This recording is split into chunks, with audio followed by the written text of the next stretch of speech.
শীতকাল পড়তে না পড়তেই বকফুলের বড়া এসে হাজির।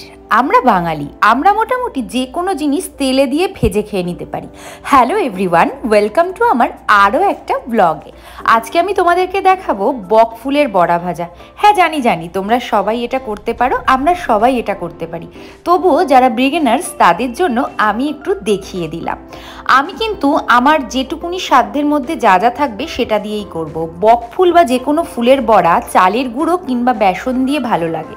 আমার ঘরে চালের গুঁড়ো কিংবা বেসন কোনোটাই অ্যাভেলেবেল ছিল না, তাই আমি আটা দিয়েই বকফুলটাকে ভেজেছি। আটার মধ্যে পরিমাণ মতো হলুদ গুঁড়ো, কিছুটা লঙ্কা গুঁড়ো আর কালো জিরে দিয়ে ভালো করে মিশিয়ে নিয়েছি।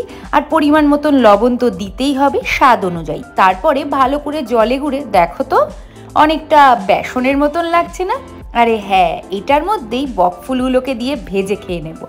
বকফুল কিন্তু খুব ভালো করে পরিষ্কার করতে হয়। ভেতরে একটা এর রেণু থাকে ফুলের, সেটাকে ফেলে দিতে হয়, এবং ভেতরে কিন্তু পোকাও থাকে, সেটাও ভালো করে ধুয়ে নিতে হয়। আমি ভালো করে পরিষ্কার করে ধুয়ে নিয়েছি। এইবার তেলটা গরম হতে দিয়েছি, আর এই ব্যাটারের মধ্যে ফুলগুলোকে দিয়ে ভালো করে ডুবিয়ে নিতে হবে।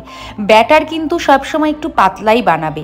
মোটা পরতের ব্যাটার হয়ে গেলে কিন্তু সেটা ফুলের ওই যে আসল যে স্বাদটা সেটাকে আর দেবে না, শুধু মনে হবে যেন বেসনের গোলা বা আটার গোলা বা চালের গুঁড়োর গোলা খাচ্ছি।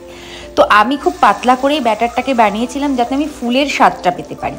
তো সেই জন্য ফুলটাকে ভালো করে ব্যাটারে ডুবিয়ে এবার এই শ্যালো ফ্রাই করব। আমি ছাকা তেলে ভাজিনি, শ্যালো ফ্রাই করেছি, মানে হালকা তেলে ভাজা যেটাকে বলে। দুটো দিক ভালো করে ভেজে নিতে হবে। ভেজে নিলেই কিন্তু মুচমুচে বকফুলের বড়া রেডি হয়ে যাবে।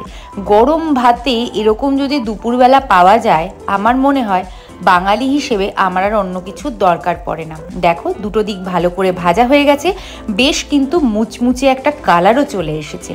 খেতে কিন্তু বিশ্বাস করো অসাধারণ হয়েছিল।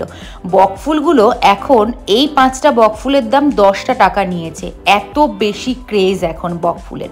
আমার কিন্তু বকফুল খেতে দারুণ লাগে। লাস্টে একবার দেখে নাও কিরাম মচমচে ছিল। আজকের মতন টাটা।